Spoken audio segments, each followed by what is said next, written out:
Good evening, everyone, and welcome to the Metropolitan Republican Club's webinar series. My name is Krisha Lenzo, and on behalf of the Met Club board, we're so happy to have you join us tonight. As a reminder, we have a donation link in our live chat, and we hope you'll continue to support the content that we're bringing to you this evening. So I will now turn it over to my colleague, Kelly Lynn.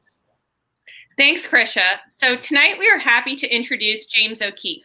James is the founder of Project Veritas and Project Veritas Action, which he established after conducting some of the most consequential undercover journalism coups in a generation. These two organizations are nonprofits dedicated to investigating corruption, dishonesty, waste, and fraud in public institutions and the private sector, including his groundbreaking investigations of ACORN in 2009, National Public Radio in 2011, and Planned Parenthood in 2015. James will tonight update us on the current state of his investigation into fraud in the 2020 presidential election, including his extensive interviews with the Pennsylvania and Michigan postal worker whistleblowers. Thank you, James, for joining us. Good to be with you.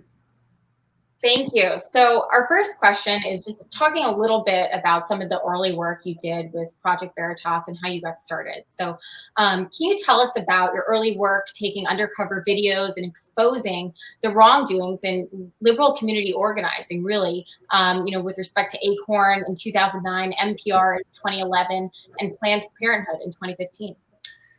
Well, I got started going undercover as a pimp into ACORN offices in New York and DC and Maryland, and went in there, said that I wanted to start a brothel.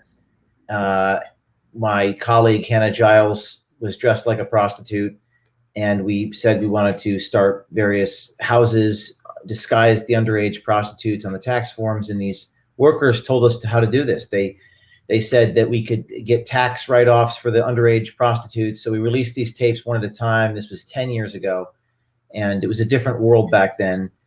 Jon Stewart was at the Daily Show, and he skewered ACORN, and the House of Representatives voted to defund ACORN. The Senate passed that legislation, and it was passed by President Obama, a Democrat. So the House and Senate voted to cut ACORN's funding after the videos that we did.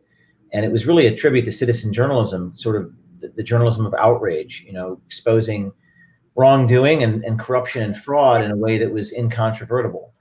And it was something that was done with no money and just a lot of moxie. So this sort of how Veritas was born. And we use these little hidden cameras. Sometimes they're embedded in a tie or in your lapel or in your shirt. And we've done 150 investigations, probably even more than that, over the last 10 years. The NPR investigation was the second biggest one we did. We went undercover as agents in the Muslim Brotherhood and met with National Public Radio executives who were caught on tape ingratiating themselves with who they thought were Muslim fundamentalists and disparaged Jews. The Tea Party called them racist. The chief financial officer and CEO of NPR, then Vivian Schiller, were both fired as a result of this expose. The House of Representatives voted to defund NPR, but the Senate did not vote to defund NPR. And then there was the Planned Parenthood tapes in 2015. I did not actually do those. That was a friend of mine, David DeLayden, who I have worked with. And in fact, I met Lila Rose and helped her with her organization in the beginning. But the Planned Parenthood tapes is probably what most people think about when they think about undercover journalism. That's what usually people say to me is the Planned Parenthood body part tapes. Planned Parenthood came after David DeLayden very aggressively. Kamala Harris, then Attorney General of California, now incoming Vice President Kamala Harris, raided David DeLayden's house, took all of his computers, took all of his footage, and threatened him with prosecution. He has indeed been prosecuted and charged with multiple felonies in the state of California. So to do this work is very dangerous. You make a lot of enemies. You expose the truth in a very visual way. It's undeniable. And behind me, you see our motto is be brave, do something. And what we've now become is a beacon for other citizen journalists, for other people who are on the inside of these institutions, who already have the access, who already is inside. We just have to provide the cameras and be a place for them to go and support them once they go public.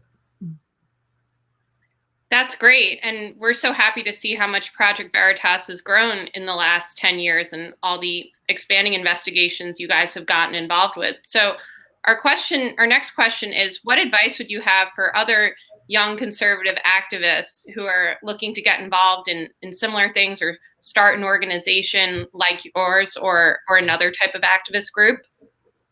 Well, my advice is, get involved now wherever you are. If you're on campus, start doing journalism on campus. You don't need permission. You certainly don't need a journalism degree. Start reporting on your local issues, and use video. Video transfixes in a way that words do not, and has a tendency to catalyze or forge consensus. In this day and age, we disagree on the facts. We disagree on the fundamentals. There's no agreement on anything. In fact, 2 + 2 = 5 or 2 + 2 = 4. So the only way we're going to make a difference is to get hard evidence. And I would not, everyone sort of wants to go to Washington, D.C. and report on, Trump and Biden. Well, I would urge people to focus on your local library, or focus on your local school board, or focus on your professor and just hold your professor accountable. I mean, we had a situation where a student was graded improperly because he cited Project Veritas. This was in Pennsylvania, and he contacted me and he said, "James, this professor gave me a worse grade because I utilized you in my research paper." And and then I got the professor on the phone, and we had an amazingly hilarious, almost Saturday Night Live style, interaction. So these are the things that you need to do. It takes a lot of courage. People are afraid. I think everyone's all afraid. Maybe 99% of the people are afraid, but I would say there's 1% of people who are not afraid. And that's the people that I'm speaking to out there right now. You see behind my head, projectveritas.com /brave. You can contact us there and we could assist you. Well, you mentioned undercover video as a huge tool with all of your research and what you've done and discovered. So going back to 2012, you did an undercover video which involved, quote unquote, dead people requesting ballots in New Hampshire in the primary. So now turning towards the current election, do you think that practices like dead people voting or people voting multiple times are common and significant enough to really affect the election results? It's hard to say. John Fund has written about this, and in Minnesota, it was 500 votes that separated those two U.S. Senate candidates in 2008. So it can affect elections. To what extent does it? It's all circumstantial evidence and hearsay until we get hard evidence. We did this story in 2012 where dead people were voting. We did a story this year where a guy voted twice, and he admitted it. The Attorney General of New Hampshire knew that he voted twice and did not prosecute him because the guy was apparently some type of he posed as a man and as a woman, so they were sensitive to the fact of LGBT issues. This was in the state of New Hampshire. But after I caught him on undercover recording admitting to doing, that's when they prosecuted. So the problem is, even right now, and I don't want to speculate or talk about, you just hear so much hearsay and circumstantial evidence about voting machines and dead people. But until you have actual hard evidence proof, it really kind of doesn't matter. We got this hard evidence proof in Minnesota and Texas this year. We actually caught Somalians in Minneapolis on tape giving money in exchange for a absentee ballot application. That is a absolute crime. It's a felony. We have the guy's face on the camera. We have the cash given in exchange for the ballot. We have all of this captured. And we have multiple Somalis saying that they break the law and they don't care that they break the law. This is clear as crystal. And we released this. It gets, you may remember this. It was in September. It got tens of millions of views. The president's talking about it. Everyone's talking about it. But what's remarkable in that circumstance was that was actual hard evidence of voter fraud. And what happened was the New York Times ran a hit piece saying it was a disinformation campaign, that what I had done was disinformation. And you may ask, well, how was it disinformation? Was the video fake? Did I state? No. It was disinformation according to the New York Times because we embargoed, that means we shared, the videos ahead of time with people like the My Pillow guy. So the whole investigation was disinformation because we shared the video ahead of time. And you might go, well, that's absurd. That, that shouldn't discredit your work. No, it actually did. The New York Times headline was cross-cited by USA Today, which was utilized by Facebook, and Facebook put out a little underneath your post when you post the YouTube video. It says this has been proven to be fake by fact checkers at USA Today, who were in turn citing the New York Times headline, which was using hyperbole and non sequitur to say that the video is disinformation. This is how the world works these days. So I think my broader message is that even when you do get the voter fraud on tape, and even when it is clear as day, clear as crystal, they're giving money in exchange for ballots, the powers that be, the organs of propaganda, the New York Times, USA Today, Google, Facebook, are able to character assassinate the people that expose the crime. So therefore, there's a perverse incentive to not actually report on the crimes, because if you do, you'll be shamed, you'll be defamed, you'll be attacked. Now, I sued the New York Times for defamation, which many people don't do because it's very expensive and very difficult. But we, in fact, sued the New York Times for defamation for making that argument, for saying that I was deceptive, for saying that it was disinformation. So this all goes back to, I would say, voter fraud is a sacred cow. They say it cannot happen. There's no evidence of it. It's very ironic that investigative journalists are saying there's no evidence of something. That's your whole job, is to sort of, expose things. So I think the only way for us to continue is if we have these whistleblowers, people on the inside, people who are board of election supervisors, people who are, that run the machines. If they can somehow speak on the record in their real name, show their badge, record the crime, and we do this en masse, only then I think are we going to break through and prove this is systemic. Definitely. And I think that that's exactly it. There are a lot of fear tactics out there to scare others who may know what's going on, but they don't want to ruin their lives or their careers in the process. So you touched on a really great point. And going off that, in New Hampshire, we read that they actually did change their voting laws, and they made stricter requirements for IDs and things like that once you prove that dead people were voting and people were voting multiple times, things of that nature. Could you foresee state legislatures in charge of voting requirements updating and making more stringent requirements after the 2020 election, since so much emphasis has been placed on fraud and state-to-state variations in election procedures? I think it's possible. I think state legislators are becoming more conservative and more Republican.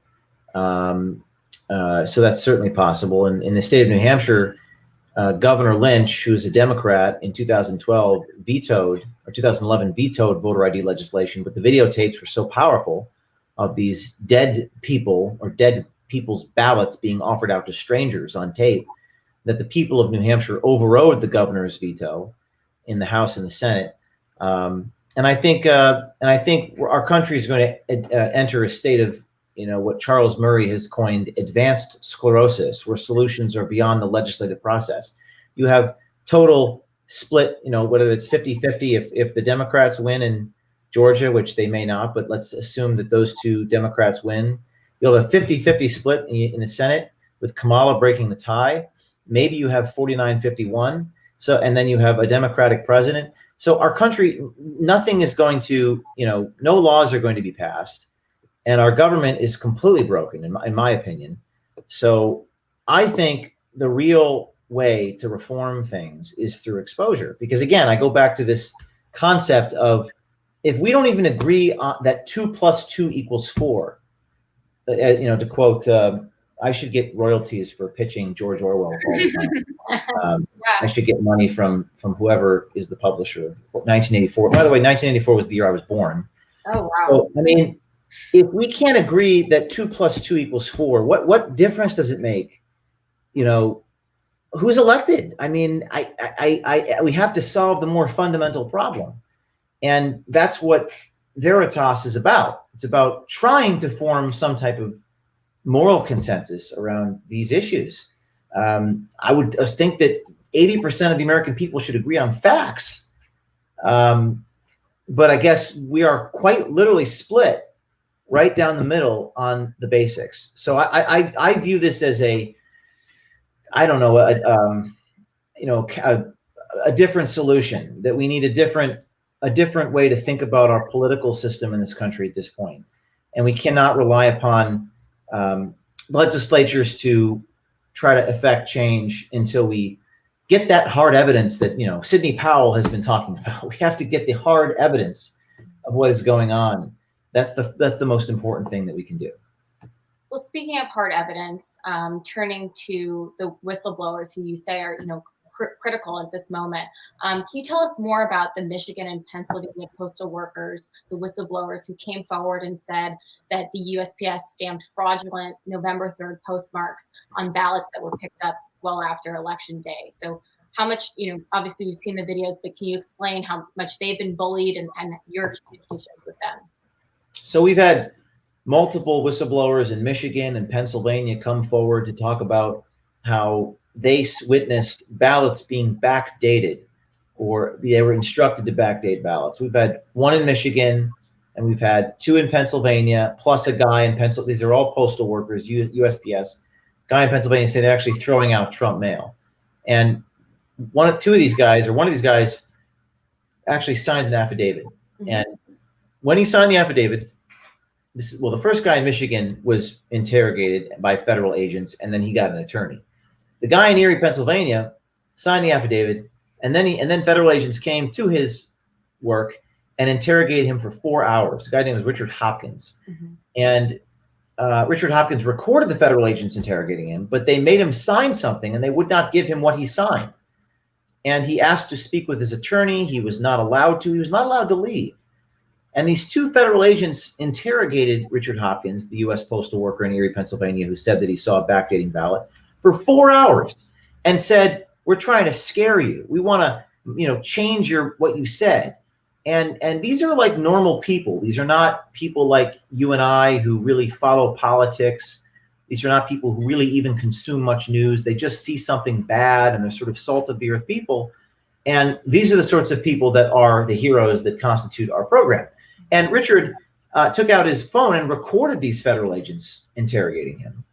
And would you believe that the moment I announced that Richard was going to do an on-the-record interview with me, the Washington Post put out a story leaked by these two anonymous sources. I know the names of the anonymous sources because Richard recorded them, and I got their names and got their pictures. And the Washington Post was leaked by those two federal agents who interrogated Richard, that Richard had recanted his statement, which he didn't recant it. It was more watered down because they made him sign something, but they wouldn't give him what he signed. So this is just something, it's just something out of a dystopian science fiction novel. You have the federal agents tasked with exposing voter fraud, intimidating a witness, not giving him what he signed, and then leaking what he apparently signed to the Washington Post in violation of federal ethics rules. And we wouldn't know about any of this unless Richard Hopkins, the postal worker, recorded his interrogation on his iPhone. So, and then by the way, that federal agent who did the recording, his name was, what was his name, Eric? Russell Strasser. Russell Strasser. And we got his name and his picture and put it in a YouTube video, and he subsequently took down his Twitter account. Mm-hmm. So this is what we have to do. Okay, I want to tell you that there's nobody else doing this, in my opinion, except for Project Veritas. I don't know of anyone that does this sort of thing. And you really have to enter the arena, and you have to fight, and you have to be willing to, when you expose the thing, they react to it, and then you react to that. It's a sort of perpetual thing where there's reacting to the power structures, reacting to us. And if Richard Hopkins had not recorded that federal agent intimidating him, we'd be a much different situation right now. I mean, the narrative would be, mailman fabricates, story. So thank God that this postal worker took out his phone and recorded this interrogation, because you get to see how the sausage is made and our justice system, how corrupt it is. I see someone saying, does the FBI ever help? I don't know if the FBI is doing anything. I mean, the director of the FBI, man named Christopher Wray, has said there is no evidence of voter fraud. One has to literally sit beside oneself thinking how ironic a statement it is that the director of a Bureau of Investigation is saying there's no fraud. I mean, do you understand how absurd that is? I can guarantee you that there is fraud. To what extent, we're trying to figure out. So unfortunately, the citizens of this country has to do the job of the Inspector General's office, the FBI, and we have to do the job of the people that we hire to do, and they're going to try to destroy the reputations of the people who do their job. And that's just the way it is. I hate to break the news to you, but the good news is there are many other Richard Hopkins in the world, and our job is to find people like him.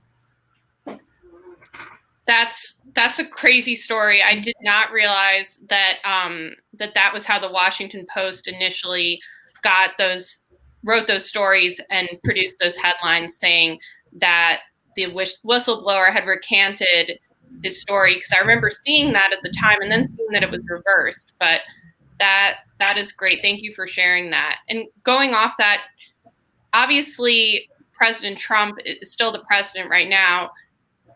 Do you think that there's a reason why the FBI is able to be so distinct from the administration that's in charge, to have these agents going rogue, and yet they're continued to be allowed to get away with it? Well, there's people call it the deep state, which sounds a little conspiratorial, but what they mean by that is there's an administrative state, a vast administrative state that is unelected and unaccountable. And those agents, in this case, his name is Richard Strasser, and I like saying his name because I want to make him famous. In fact, I would confront these people if I had more time. Maybe I will. He's gone into hiding. What they fear more than anything is sunlight. Sunlight is the best disinfectant, to quote Justice Louis Brandeis. What they fear is exposure, and it's the same thing with the communists feared. They fear exposure. Everyone fears exposure more than anything else, much more than laws, justice departments. The wheels of justice spin very slow. My defamation lawsuit against the New York Times will probably take 3 to 4 years to adjudicate. But what people respond instantly to is exposure, and these deep state operatives or administrative state operatives, like the people in the FBI. And I'm not saying that everyone in the FBI is corrupt. I'm pretty sure the rank and file is not corrupt, but the leadership, power tends to corrupt. So, these agencies, IRS, FBI, DOJ, State Department, you've got a vast administrative state, unelected, unaccountable. I'm not even sure what these people actually do every day. And if I record them, which we have, in 2018, we did a series of undercover operations into these agencies, and these people just brag they don't do any work, which is not surprising. So I think we need an army. We need an army, a legion of whistleblowers. Imagine, if you will, someone inside the FBI had the stones to actually blow the whistle. Can you imagine how impactful that would be? Think of like Ed Snowden at the NSA, and whether you like him or hate him, doesn't matter to me. What you think he's a hero or a traitor. He could be both, right? He could have broke the law and been a spy, or not a spy, but a traitor to the laws of the United States. But he also blew the whistle on something which was important. So I think what we actually need to change things, because all I ever hear anymore is people saying how corrupt the Justice Department is. Well, good. You can continue to whine about it, or we can do something about it. And that's going to require a large degree of moral courage from someone with skin in the game. That's going to require someone who has incredible courage. One could say it's more courage than physical courage, right? It's the to quote von Clausewitz, the moral courage that takes to fight a war. And I think that we're going to find people like this as we enter 2021, where people are hopeless, where the system of government is broken, I think there is going to be a few brave souls, and all it takes is one. All it takes is one person inside the FBI to say, I'm going to turn my iPhone on and record this conversation because people need to know about it. That is how we change things in this country. And they can stop one man, but they can't stop like 1,000 people doing this. I mean, they just can't stop it. Well, the whole point of, why we have people like you come on too is because we want to activate our membership. And we think that's so important because people within the New York community want to get involved and they want to expose a lot of these corrupt, whether it's, in the Silicon Valley area or whether it's in the deep state, quote unquote deep state, or whether it's Antifa or other sort of nefarious actors. I mean, what can people do to come forward? Either to you or, what are some of the steps they should be taking right now if they do have this type of information? Well, they can go to the URL behind my head, veritas.com/brave, or veritastips@protonmail.com. It's an encrypted email, veritastips@protonmail.com. Mm-hmm. And like I said, the most powerful thing is someone on the inside. Mm-hmm. To blow the whistle in this day and age is extremely difficult, but it's not as difficult as it was in the 20th century. The analogy I use is when you blow the whistle, let's say you're a postal worker like Richard Hopkins, right? This man has been put on unpaid leave by the post office. He's not employed right now. He's sitting alone in his apartment in Pennsylvania. He has raised money. He raised $230,000 on what is it called? GoFundGo. Give, Send, Go, because GoFundMe took his page down. Mm-hmm. Just because they don't like what he's exposed. I mean, this is just, again, 1984. Yeah. Just because they don't like what he's raising money for. And whistleblowing in this day and age is akin to, I've used this analogy with my staff. It's kind of like an astronaut, and you disconnect the lifeline to the spaceship, and you're sort of floating away. You have no home, you have no job. No one will probably hire you again because you're seen as betraying the organization that you work for, even though you're really the organization betrayed the principles that the organization was supposed to uphold. So you have this untapped army of people out there who I think, and I'm not saying there's a million of them, there might be 150 of them. But we seek to find those people, because if you have skin in the game, if you work for an institution, you're a salt of the earth person like Richard Hopkins. I think those people have the power to become our heroes.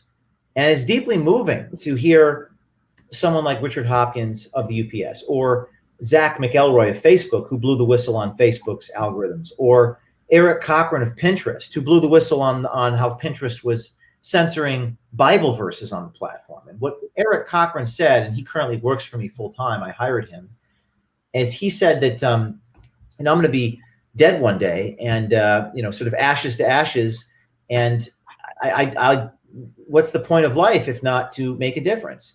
Mm-hmm. So I think that this is the future of politics, of journalism, of information gathering, is to create a venue where these people can land on their feet and survive. And that is exactly what we're going to do. That's great. And that's wonderful that you were able to hire that whistleblower from Pinterest for your firm, because I think that's the fear of a lot of people, that they're going to be permanently unemployed and things of that nature. So going back to the 2020 election, there have obviously been various allegations of fraud that we've all heard in the past couple of weeks. One of them was on the day after Election Day, there were spikes in the number of ballots for Joe Biden in states like Wisconsin and Michigan in the early hours of the morning on November 4th. Can you speak to those or any of the other technical aspects of fraud that have been alleged in recent weeks? You broke up a little bit there. You said spikes in what? Oh, sorry about that. I was saying the spikes in like the ballot dumps that went for Joe Biden in the early hours of November 4th, in states like Wisconsin and Michigan, where there were like 100,000 ballots and almost all were for Biden, coming in at once, that a lot of people thought were. I think I have not been able to investigate that, but I'll tell you that this is circumstantial evidence, or as they say when I majored in philosophy, so I took logic. Correlation doesn't equal cause, right? So yes, it's interesting, and I don't think it's necessarily self-evident that is fraud. It could be explained by other anomalies. So what you got to get is the hard evidence, and we've gotten probably 25,000 tips in the last 2 weeks. 25,000, just reading through those has been, a Herculean effort by our staff here. And a lot of it's just circumstantial. It's just, this looks fishy, but that's not, in my opinion, that does not rise to the standard to create a threshold where people can agree. I think you actually have to prove that that spike of whatever it was, 100,000 votes, that was statistically impossible to all happen. You have to prove that is the result of chicanery and abuse. And right now it's just smoke. It's sizzle, but there's no steak. And you saw this play out with the Tucker Carlson thing and Sidney Powell and all that. And I can see both sides of it, but speaking for myself, I'm not going to publish a story, unless you can see the person's lips moving. You can't. And in this day and age, we don't believe anything. I mean, right? Unless we can see it for ourselves. So that has to be the standard, unfortunately. Even in a court of law, all these lawsuits are being thrown out right now that I'm seeing. Pennsylvania lawsuits all been thrown out. So I go back to my original statement. You got to get hard evidence, and if there's people who have this evidence, they would have the biggest story in American political history, that the presidential election was rigged. And if the person has that evidence, then they need to come to me with it, and I will tell your story in a fair and just way, and have your back no matter what. Well, I think that's also what's happening right now. It's, the court of public opinion and journalists and people in the media coming out and saying there's no evidence. And then, of course, we have the flip side of, what we hope there will be a case that's being brought forward, and they'll be showing, the affidavits, which, are testimonial evidence. You can be, perjured, and if you lie in front of the court. So, it's definitely going to for sure play out this week, and we'll know more. But certainly a case that you've been involved in firsthand, where you showed the evidence, was with Facebook, the whistleblowers there, and how you really they differentiated between hate speech and political speech, and it turned out, of course, that hate speech was more conservative leaning. So can you speak to that and what you really unearthed over at Facebook? Well, this was the Zach McElroy, the whistleblower inside Facebook. Cognizant was the name of the firm that was a subcontractor, and he exposed that the company was deboosting or shadow banning, and they're notorious for it. They say they don't, but it's something that and he showed up the queue that they use to censor posts, and he said that 75% of the posts were targeting Trump supporters, and this is him testifying. Right. The reason why it's so powerful is because he worked for Cognizant, and he actually had videotapes of the queue itself. So it was him and another guy that came out and went public inside Facebook. We also had a Google guy that came out. His name was Zach, and Zach revealed that this company was doing something called algorithmic fairness. Algorithmic fairness. And algorithmic fairness was designed to censor search results that were deemed unfair, because you have to be fair.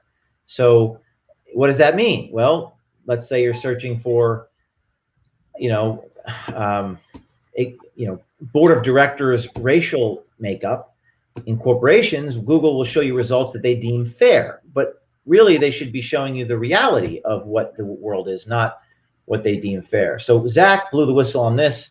He would have been called a conspiracy theory, but not for the fact that he had actual evidence, documents, video, including this Jen Janai inside Google, who said we have to prevent the next Trump situation from happening. We have to affect the outcome of the 2020 election. So these things are incredibly powerful, and I would argue that I'm not sure anything is going to change. I'm not even, one could even argue that this might not even be enough.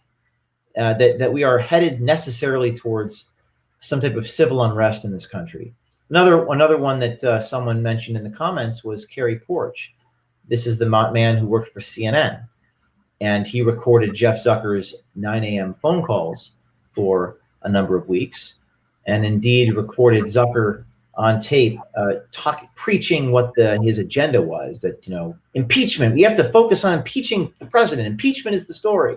And it's extraordinary to hear a CEO of CNN barking at his reporters what the story is, although I'm not even sure that surprises anybody anymore. No, I was going to say it doesn't surprise us. No, but again, what is surprising is that you have a guy working in a satellite truck at CNN willing to blow the whistle. It's quite touching, that you have people who are willing to give it all up for a cause greater than themselves. Definitely. And another question going off that is for your own distribution of your content with Project Veritas on your social channels. Have you yourself faced suppression via the Google or Facebook, Twitter, Instagram algorithms that you've seen? Yes, I again, no concrete. Well, I guess insofar as we've recorded Twitter executives saying they do shadow ban, we've seen them do it.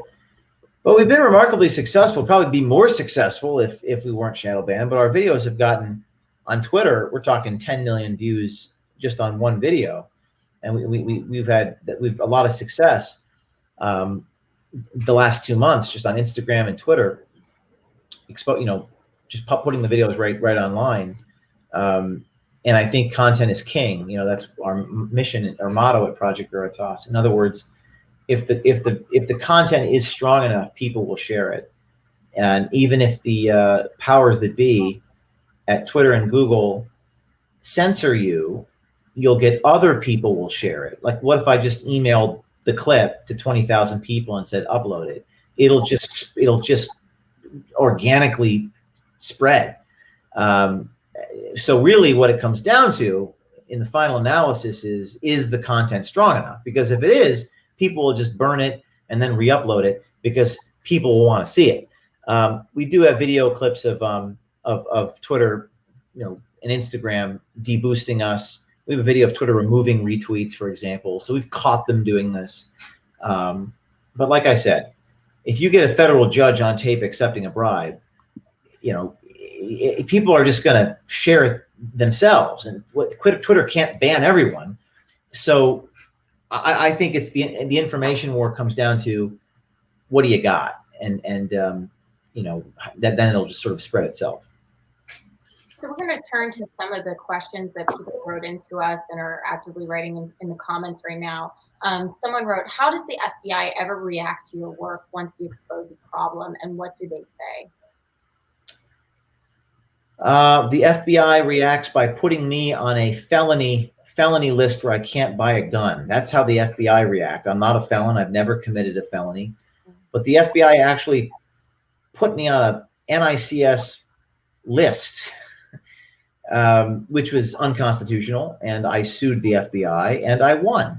And my name was taken off this NICS list. Now, whether that's a product of incompetence or malice, I will find out in a lawsuit. But I've heard that the Department of Justice can't talk about what they're doing while they're doing it.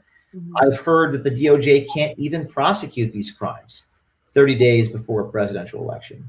I don't even think they'll prosecute them after the election. Will an incoming Biden Department of Justice prosecute federal felony voter fraud in Texas and Minnesota that we exposed? I doubt it. And the standard for prosecution is so high that in many cases people think, well, just go to the courts. Well, the standards are very high. So we sued the FBI, and we were successful, but I don't anticipate people being held accountable. I don't anticipate people who are prosecuted. I have been prosecuted years ago. They tried to come after me. Luckily, I was able to, fight it, and I got a misdemeanor conviction. But this is what they do, and they use intimidation in this country. I expect if Kamala Harris is in charge, that she will weaponize the courts. She'll weaponize the system against people like me, and that is a risk that I'm willing to take. I break no laws here. We have a really high standard of ethics, but that is a risk that people have to take in this day and age. And when they come after us, we will fight them. We will fight them with everything we have. We will not bear false witness. We will not plead guilty to crimes that we haven't committed, which is what the feds do. They pinch you, they intimidate you, like what they did with Richard Hopkins. But once burned, twice shy. If they come after me, I will come after them with everything I've got. That's great, and I think that that's something that that we need, is to have people like that who are willing to stay strong and not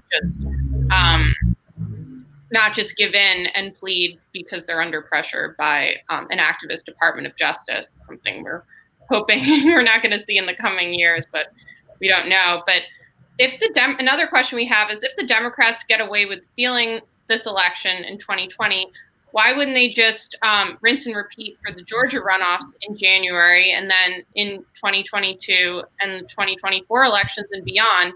And with the Democrats in control of the federal government, what recourse would we have to secure free and fair elections going forward? I'm not sure. I go back to my previous statement, which is that it's not really a political issue. It's a information. It's a war of information. Politics is downstream from culture, and culture is downstream from data. Information. They won't be able to get away with it if it's exposed. So how do we prevent people from doing bad things? You have to expose them doing bad things with hard evidence. So I would go back to my original answer on that, and if they're so brazen that they're going to start weaponizing the justice system and cheating everywhere, then there has to be some evidence of it. And Project Veritas is the one mouse willing to put the bell on the cat. Like, we're actually willing to go do that. But as you see, when we do it, the tech companies brand it as disinformation. So you have to kind of do it more and more and more, and get more, kind of create an avalanche of people willing to put skin in the game. So this is going to be our last question, but just some people had some curiosity towards who in the government, if anyone, are you working with right now that might help you get around the deep state operatives? You probably can't name them, but are you working with anyone, in concert to investigate some of what's going on in this quote unquote deep state? Who am I working in the government with? Yeah. Or if you can't name, are you working with people? People want to know. Well, we might be putting cameras on people in the government, and I certainly can't tell you who that is. Got it. But I mean, in that respect, I suppose we are working with people in the government. Yeah. But typically we don't really, we're not part of the government. And I think a lot of people, in journalism, Dan Borsten wrote a book called The Image, which is a great book. Mark Levin has talked about it. Dan Borsten was a former Librarian of Congress. And in this book, he writes that the leak, the typical news leak where the government agent leaks to the journalist, is kind of a pseudo event. It's just fake. It's not real.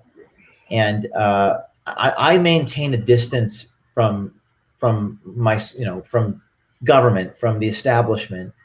I find that beat reporters they get close to the people in power, and it creates this toxic nexus. It doesn't matter whether you're right or left or Republican, Democrat. You just get too cozy with people who are part of the power structure. I'm in Westchester, New York here. I'm completely away from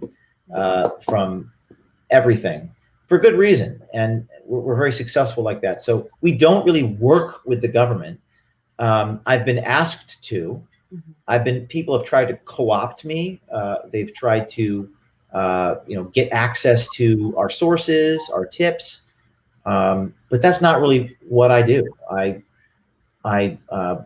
In order for me to do my job, I have to operate in the traditional sense without fear or favor. And that's just how it works. But we do have people in the government that wear cameras, and that will be happening with increasing frequency.